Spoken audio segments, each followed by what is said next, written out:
Hey everyone, thanks for joining. This is Dennis. Today we're going to talk about a camera that's become a bit of a cult classic, the Samsung NX Mini. Around 2016 or 2017, I was getting really into minimalism and one-bag travel. I wanted a camera system that was light and small to bring with me on short trips. Being the obsessive person that I am, I spent a lot of time looking around at specs online and making comparisons. I like the idea of something like the Fuji X100, but I wanted something even lighter. And preferably, I was thinking I wanted it with a 50mm focal length. So I did the research, and the NX Mini is what I found. The smallest camera with interchangeable lenses and a 50mm focal length. Plus, it has a flippy screen. And it turns out it's a great camera.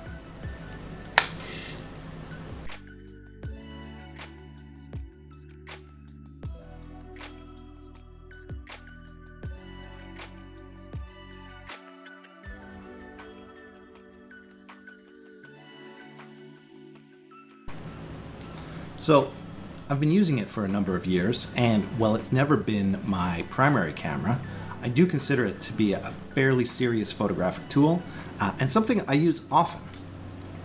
This was my preference over a larger APS-C camera, like the Sony a6300, which is what I was shooting with most of the time before I got the NX Mini. Despite it having a smaller sensor, it was just so light and convenient, and it turns out I actually use the flip-up screen sometimes, and in a lot of situations, it seemed like the pictures I got back from it weren't worse. They were actually just as good and sometimes better. So let's talk a little about the body. It's an extremely small body, one of the absolute smallest interchangeable lens systems out there. I think maybe the Pentax Q was smaller, but as far as other mirrorless cameras go, this is tiny. Some of the lenses do jut out a bit, making the total package maybe thicker than an RX100 or at least the same size, but it's still super small, super light. Fits in the hand easily. There's no grip on the front, but when I find when I flip the screen out, I can rest my thumb on the back side, and that makes it comfortable enough to hold. The screen does flip up, which I like a lot, but it's not the highest resolution. It's looking a little dated, a little 2014, but it does the job. Notably, there's no physical controls that you're going to adjust on this guy, so when you need to change the aperture or the shutter speed, you can do that through the touchscreen and the four-way controls on the back of the camera. It's not the best handling-wise, but you do get used to it if you use it a bunch, and then it stops being an issue. A few other things that are worth mentioning about it. Despite being an older camera, it supports USB charging, and the battery lasts a long time. This means I don't need to pack a charger, just the camera and a USB cable, and I'm good to go. It really helps to cut down on the clutter. If the charger is the same volume in my bag as the camera, that's not minimalist to me. There are only 3 lenses for the system. A 9mm pancake, a 17mm fast prime, and a 9 to 27mm zoom lens. The 1-inch sensor has a 2.7 times crop factor, so the 17mm lens is roughly equivalent to a 50mm normal field of view. There's even less depth of field than you get with Micro Four Thirds, but if you get close to your subject, you can still get some degree of background blur. Additionally, this lens has image stabilization, which really helps you out on the low light side, and it helps it compete against larger cameras.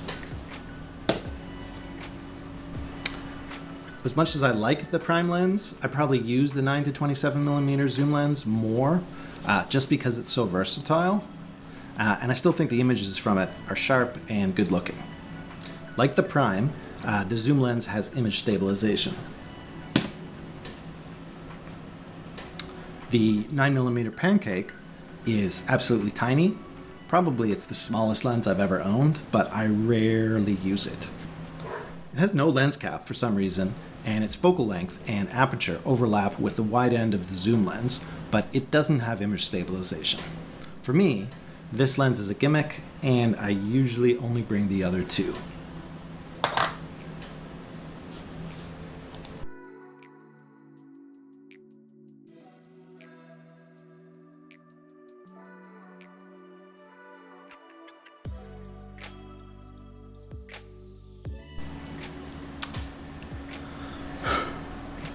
So what are the things I see as downsides, or things I dislike about the camera?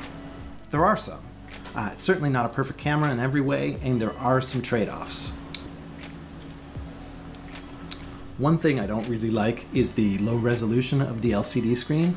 This is maybe one of the worst screens I have on a camera that I still use. It gets the job done, but it's not amazing. Another thing I would say that mostly gets the job done but isn't great is the autofocus. Like, most of your pictures will be sharp, but once in a while you get a total miss and it gets the background in focus instead. It's not a huge problem, but I think these days there are many other cameras that do a better job with focus. Video quality is not terrible, but again, these days it's probably better just to use your phone. I only use the NX Mini for photography. I don't use it as a video camera.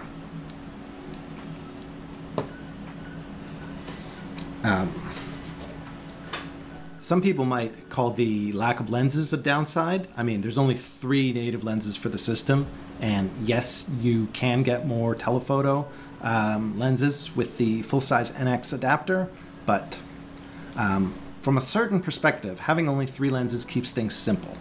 I don't have to think about which ones to bring with me, and I don't obsess about trying to collect them all. But yes, the system is lacking anything on the proper telephoto side, though.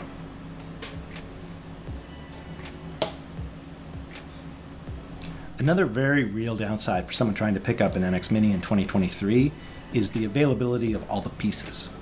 The body and the kit zoom lens are still readily available, but finding the 17mm lens is getting hard, and finding the full-size NX adapter is super hard, and it's obviously going to limit what you can do with the system if you can't find some of the pieces. Okay, so let's talk about how the NX Mini compares against some other cameras. First, against a cell phone, I think there's no competition. NX Mini wins hands down. Compared to a 1-inch point and shoot like the RX100 series, they're probably about equal. So the NX Mini has a 20 megapixel backside illuminated sensor in it. That's pretty comparable to what's in other 1-inch sized cameras like the RX100 or the Nikon J5 or one of the Canon ones. They're all pretty similar in that regard. Something to ask yourself, though, when comparing it to a camera like the RX100 is, what focal length do you want to be the fastest? With a point and shoot, at least, with the better ones anyway. Throughout their zoom range, they go from f1.8 to f2.8, which is a very good aperture range. However, it's only f1.8 at the widest focal length. Usually that's 28 millimeters or sometimes 24 millimeters, and as soon as you go past that, it gets darker. For my use, I would prefer a camera that could shoot at f1.8 at a tighter focal length, and that's part of the appeal of the NX Mini and the prime lens for me.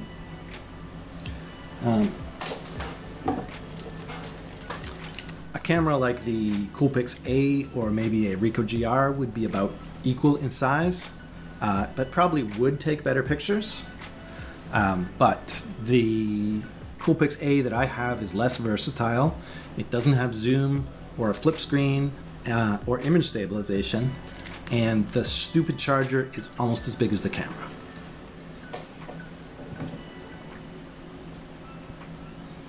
Okay. The single biggest pro of the NX Mini system is the image quality, both in RAW and in JPEG, so let's take a look at some photos.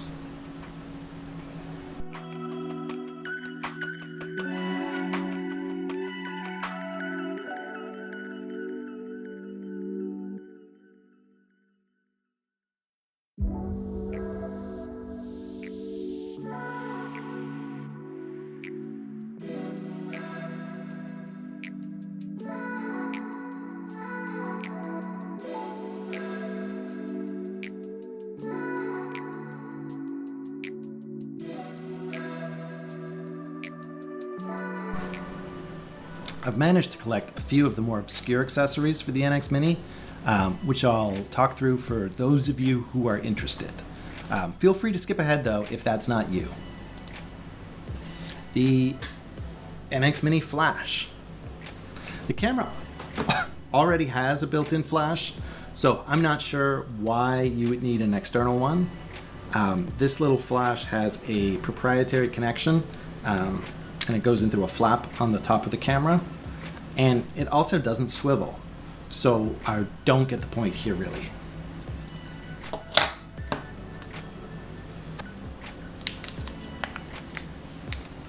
Leather case. This official case is super nice looking, and it has a little grip, but unfortunately it blocks access to the SD card and the battery, so it needs to be removed whenever you charge the camera or transfer photos. So nice, but in the end it's inconvenient, so I don't actually use it too often. This adapter allows the NX Mini to mount Samsung APS-C lenses. These lenses are fully supported with autofocus, so this can significantly extend the lens range for the camera, especially on the telephoto side. I got very good results with the 30mm and the 45mm prime lenses, and I currently have the 16 to 50mm zoom lens. Two important downsides though. Once you add the adapter and the larger lenses, the camera is not so tiny anymore. And second, the adapter itself is almost impossible to find these days, so there's no point in looking. But here are a few photos I've taken with the adapter and some of the prime lenses.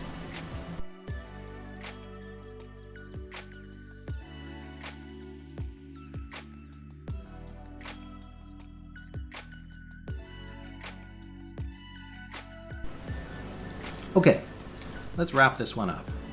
Of all the small cameras I currently own, the NX Mini is the one I've used the most. Whenever I want to travel light, whenever I want something super small, it's the NX Mini that I reach for, and yeah, I think there are other small cameras that are probably just as good, and yes, it is showing its age a bit in terms of handling, but you know, if you can find the NX Mini for a good price, it's a great camera. Even in 2023. Thanks again for watching, everyone. Don't forget to like and subscribe. It really helps me out, and please leave your thoughts in the comments. Would you use an NX Mini or some kind of small mirrorless 1-inch camera system like this? Let me know what you think. Thanks again, and bye.